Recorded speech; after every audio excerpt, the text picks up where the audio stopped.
राज पे आते हैं अभी। राज साहब ने 1973 में नमक हराम देखी थी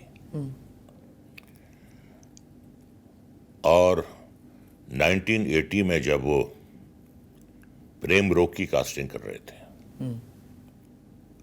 तो रात के 3:30 बजे उन्होंने अपने प्रोडक्शन मैनेजर रवि मल्होत्रा को फोन किया।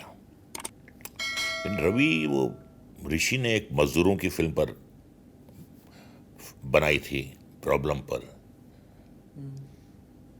एक उसमें कैरेक्टर था दुबला पतला लंबा सा भारी सी आवाज वाला, उसका नाम क्या है? सर रता मुराद, उनको लेकर आइए। पर वो आपके वालिद को जानते होंगे ना, मुराद साहब? वो ये नहीं जानते थे कि मैं उनका बेटा हूं। अच्छा। वालिद साहब के साथ उन्होंने अंदाज में काम किया था। हाँ। लेकिन उन्हें इस बात का इल्म नहीं था क्या? मैं उनका बेटा हूं।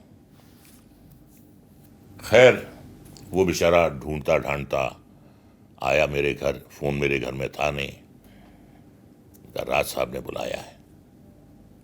सेठ राज साहब किसे बुलाया है? मुराद साहब को या मुझे? नहीं नहीं, तुम्हें बुलाया। मुझे? Are you sure? राज साहब ने मुझे बुलाया? हाँ। मैंने कहा ठीक है, कब आना है? कहने लगे कल आ जाओ 2 बजे। रात को मुझे नींद नहीं आई। इससे पहले मैं कुछ फ्लैशबैक आपको सुनाता हूं। अक्सर मेरी शूटिंग्स होती थी आरके में और मेरी नजरें राज साहब को तलाश करती रहती थी, लेकिन कभी उनके दीदार नहीं हुए। I must have shot there for about 25 movies but I could never see Raj साहब। डब्बू के साथ काम किया था, ऋषि के साथ काम किया था। तो एक दिन मैंने डब्बू से कहा, you are doing a film call Ram Bharose. तो मैंने डब्बू से कहा, Dabboo I want to meet Raj sahab. Why do you want to meet Raj Kapoor? I said, I would love to work with him. Raza, the kind of films which Raj Kapoor makes, you won't fit into it. He makes hero-entertainment films. अब ऐसा है कि जो उसने महसूस किया वो कह दिया।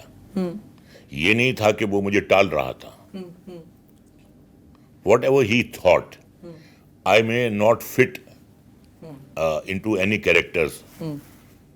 राज साहब की किसी फिल्म में मैं फिट नहीं हो सकता, वो अलग टाइप की फिल्में बनाते हैं।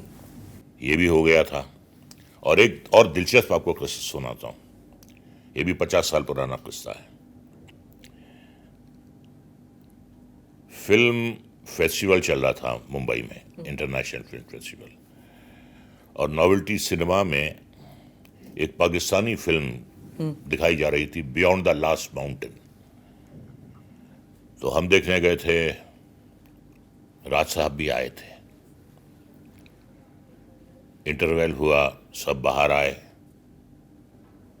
राज साहब के हाथ में सिगरेट थी और इंटरवल खत्म हो गया था। So he wanted to finish his cigarette. तो बाकी तो सब अंदर चले गए थे और वो सिगरेट लेकर अंदर नहीं जा सकते थे, तो बाहर सिगरेट पी रहे थे। तो बाहर सिर्फ मेरे और उनके और कोई नहीं था, और 10-12 फीट का डिस्टेंस था हम में और उनमें। अब मैं हिम्मत जुटा रहा हूं कि इनसे मिलूं, अपना तारुफ कर रहा हूं। फिर सोच रहा हूं कि अगर नहीं पहचाना, अगर ये ठीक से नहीं मिले तो मेरा दिल टूट जाएगा। यही चल रहा था। सरसरी तौर पे उन्होंने मुझे देखा भी, लेकिन कुछ फोकस नहीं किया मेरी तरफ।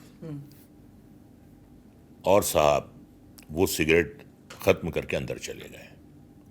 और बाद में मैं अपने आप को कोसता रहा कि हिम्मत नहीं जुटा पाए। हिम्मत, तुम कम हिम्मत हो। इतना अच्छा मौका था उनसे मिलने का, वो तुमने गंवा दिया। अब इससे और पुराने फ्लैशबैक पे जाते हैं। अभी मैंने आपको 1975 का ये वाकया सुनाया, 1980 का सुनाया, अब मैं आपको सुना रहा हूँ 1964 का। बांद्रा लिंकिंग रोड में एक रेस्टोरेंट का इनॉग्रेशन था, नीलम नाम था उनका, और वहाँ राज साहब को बतौर चीफ गेस्ट बुलाया गया था। तो बड़ी भीड़ थी, संगम लगी और बहुत बड़ी हिट थी संगम। तो वो एसी एंक्लोजर में अंदर बैठे हुए थे और नॉन एसी और एसी एंक्लोजर के बीच में खाली शीशा था, जो उमूमन होता है। तो उन्हें देखने के लिए बड़ी भीड़ लगी थी। तो एक 12 साल का बच्चा वो भीड़ को चीरता हुआ, लोगों को हटाता हुआ, किसी भी तरीके से वो शीशे तक पहुंचा। तो राज साहब खाना खा रहे थे, तो राज साहब को यूं देख रहा था वो।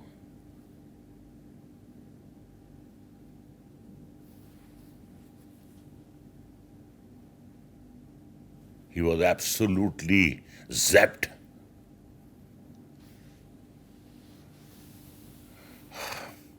सोलह साल के बाद वही बच्चा राज साहब की प्रेम रोग में मेन विलन बना, वाह, और वो था राधा मोरान।